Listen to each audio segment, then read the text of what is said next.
بسم اللہ الرحمن الرحیم۔ محترم ناظرین السلام علیکم۔ اہل سرسار کی ایک قوم جسے قوم سبا بھی کہا جاتا ہے، اللہ تعالیٰ کی بے شمار نعمتوں کے اندر زندگی گزار رہی تھی۔ یہ قوم ایک عظیم تہذیب و تمدن کی مالک تھی۔ حضرت داؤد علیہ السلام اور حضرت سلیمان علیہ السلام کی باعظمت حکومتوں کے بعد ان کی حکومت زبان زد خاص و عام تھی۔ کہا جاتا ہے کہ یہ لوگ گندم کے مرغ سے روٹیاں پکاتے تھے اور آٹا بھی، لیکن اس قدر اسراف کرنے والے اور ناشکر تھے کہ انہیں روٹیوں کے ساتھ بچوں کا پخانہ صاف کرتے تھے۔ ان آلودہ روٹیوں کو اکٹھا کرنے سے ایک پہاڑ بن گیا تھا۔ ایک صالح شخص نے وہاں سے گزرتے ہوئے ایک عورت کو دیکھا جو روٹی کے ساتھ بچے کے پخانے کے مقام کو صاف کر رہی تھی۔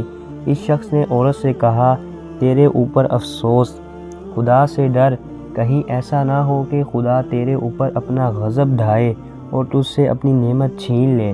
اس عورت نے جواب میں مذاق اڑایا اور مغرورانہ انداز میں کہا، جاؤ جاؤ، گویا کہ مجھے بھوک سے ڈرا رہے ہو۔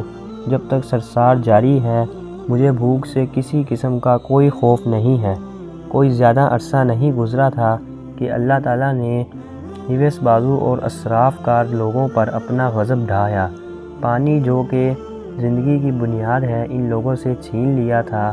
قحط نازل ہوا، بات یہاں تک پہنچ گئی کہ ان کے ذخیرہ کی ہوئی تمام غذا ختم ہو گئی۔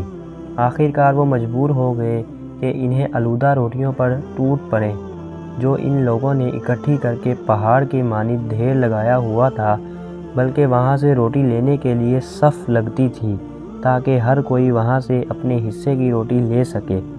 کفران نعمت، قحط اور ان کی بدحالی کے بارے میں متعدد روایات موجود ہیں۔ سورہ نحل کی آیت نمبر 112 اور 113 میں یوں ارشاد ہوتا ہے، اللہ تعالیٰ نے اس قریہ کی بھی مٹال بیان کی ہے جو محفوظ اور مطمئن تھا۔ اس کا رزق ہر طرف سے باقاعدہ آ رہا تھا، لیکن اس قریہ کے رہنے والوں نے اللہ کی نعمتوں کا انکار کیا تو خدا نے انہیں بھوک اور پیاس کا مزہ چکھایا، صرف ان کے ان اعمال کی بنا پر جو کہ وہ انجام دے رہے تھے، اور یقیناً ان کے پاس رسول آیا تو انہوں نے اس کی تقویت کر دی تو پھر ان تک عذاب آ پہنچا۔ یہ سب ظلم کرنے والے تھے۔ اسی قوم سبا کے بارے میں ایک اور واقعہ بیان ہوتا ہے کہ ان لوگوں نے اپنی زراعت کو بہتر طور پر کاشت کرنے کے لیے پانی ذخیرہ کرنے کی خاطر بلخ کے دو پہاڑوں کے درمیان ایک بہت بڑا بند مغرب تعمیر کیا ہوا تھا۔ سوراخ اور دوسرے پہاڑوں سے گزرا ہوا پانی اس بند میں آ کر وافر مقدار میں جمع ہو جاتا تھا۔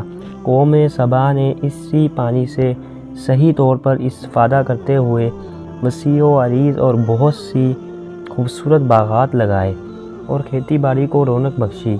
ان باغات کے درختوں کی شاخیں اس قدر پھلوں سے لدی ہوئی ہوتی تھیں کہ کہتے ہیں کہ اگر کوئی شخص سر پر ٹوکری رکھ کر ان کے نیچے سے گزرتا، پھل خود بخود ٹوکری میں گرنا شروع ہو جاتے اور قلیل مدت میں ٹوکری تازہ پھلوں سے بھر جاتی۔ اس قوم کے بہت سارے دیہات اور قریے تھے جو بہت آباد اور آپس میں جڑے ہوئے تھے، لیکن نعمتوں کی کثرت نے انہیں شکر کرنے کی بجائے سرمست اور غافل کر دیا تھا، یہاں تک کہ ان کے درمیان بہت بڑا طبقاتی نظام وجود میں آ چکا تھا۔ ان میں سے صاحب اقتدار لوگوں نے کمزوروں اور ضعیفوں کا خون چوسنا شروع کر رکھا تھا، یہاں تک کہ ان لوگوں نے خدا سے ایک احمقانہ التماس کا ذکر سورہ نمبر 7 کی آیت نمبر 19 میں ملتا ہے۔ انہوں نے کہا، خدایا ہمارے سفروں کے درمیان فاصلہ زیادہ کر دیں۔ انہوں نے اللہ تعالیٰ سے یہ التماس اس لیے کیا تاکہ غریبوں، بے نوا لوگوں، عمرہ اور ثروت مندوں کے ہمراہ سفر نہ کریں۔ ان کی خواہش یہ تھی کہ آبادیوں کے درمیان خشکی ہو اور فاصلہ بہت زیادہ ہو تاکہ تہی دست اور کم آمدنی والے لوگ ان کی طرح سفر نہ کر سکیں۔ اللہ تعالیٰ نے ان مغرور پیٹ کے پجاریوں پر اپنا غضب نازل کیا۔ بعض تواریخ کے مطابق ان مغرور لوگوں کی آنکھوں سے دور صحرائی چوہوں نے مغارب نامی بند کی دیواروں پر حملہ کر کے انہیں اندر سے کھوکھلا کر دیا۔